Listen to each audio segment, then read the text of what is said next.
boasting, rudeness are external expressions of the internal sin of arrogance. Boasting is speaking in such a way that calls excessive attention to yourself. It's kind of self-directed. Rudeness has to do with how you treat other people, maybe calling out every single wrong you see in another person. It's directed outward. But they both flow out of arrogance, this word that is used 7 times by Paul in the New Testament. 6 of those occurrences are in this letter. Puffed up arrogance is the prideful heart out of which boasting and rudeness emerge. Right? Think about it this way. You could clean up your boasting and rudeness just by learning when to keep your mouth shut. People wouldn't know that you're being boastful or rude.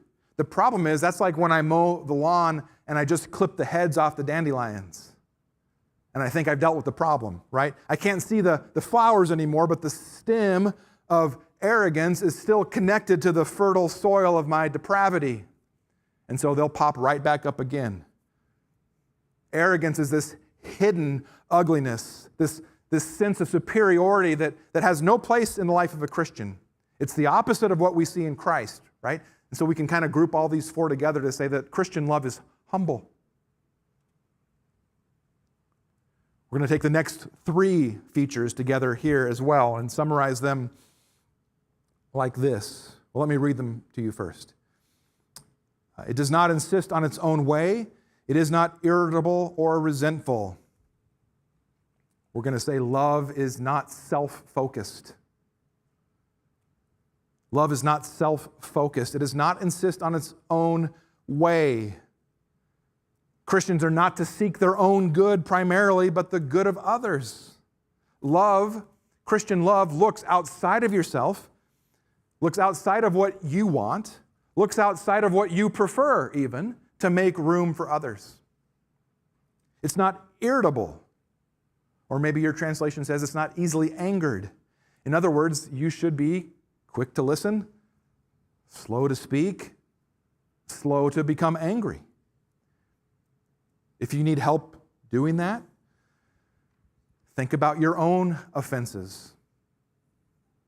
Think about the forgiveness that you've received so that you're not constantly picking at the offenses of others. And along the same lines here, it's not resentful. Maybe your translation says that love keeps no record of wrongs. That's fine, that's good. It doesn't keep score of those instances when you've been mistreated.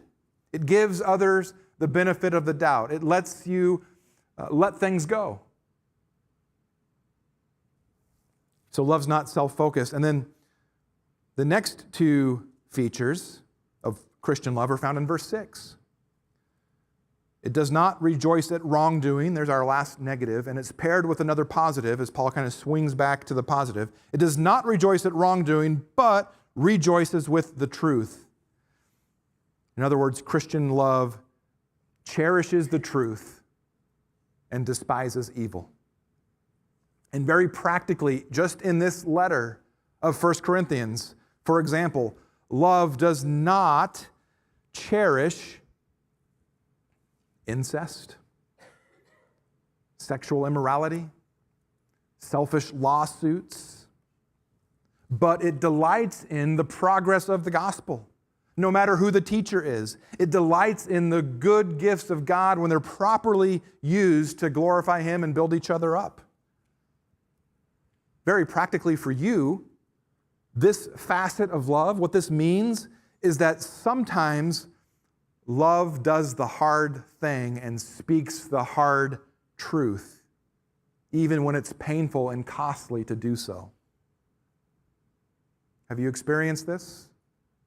It's difficult no matter which end of the equation you're on, whether you're the person speaking the truth or receiving the truth. When you love someone and you want what's best for them, then sometimes that means confronting them in love, carefully, kindly, but boldly about the wrongdoing in their lives. Last one. We'll group these final four together in verse 7. Love bears all things, believes all things, hopes all things, endures all things. We can group these together to say that love is unconquerable. Love is unconquerable.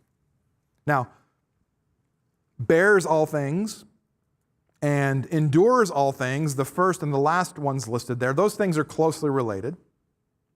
And then the two that are in the middle, believes all things and hopes all things, those two kind of fit together as well.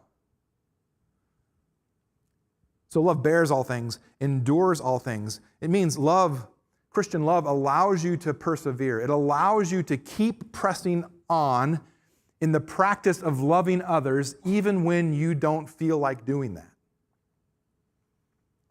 To love your enemies even, someone might say. And love believes and hopes for the best, since it looks to God who can forgive and grant a new beginning to even the vilest sinner. In other words, love is unconquerable. Now, these features of love, you could go through each one probably and preach an entire sermon. We're going through them as quickly as I can. Even then, they're not exhaustive, right? These things are just representative of what love is supposed to look like in the life of a Christian. After all, isn't this how you want to be loved? That's an easy answer. Maybe the better question, the more difficult question, is this how others would describe your love for them in the relationships you have?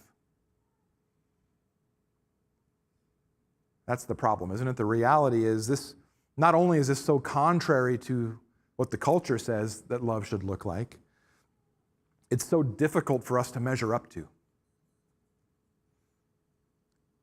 It's discouraging.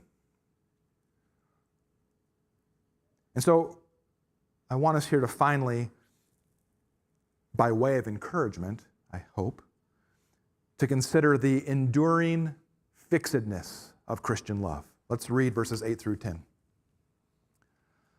Love never ends. As for prophecies, they will pass away. As for tongues, they will cease. As for knowledge, it will pass away. For we know in part and we prophesy in part, but when the perfect comes, the partial will pass away. Now I think it starts to become clear what love has to do with it.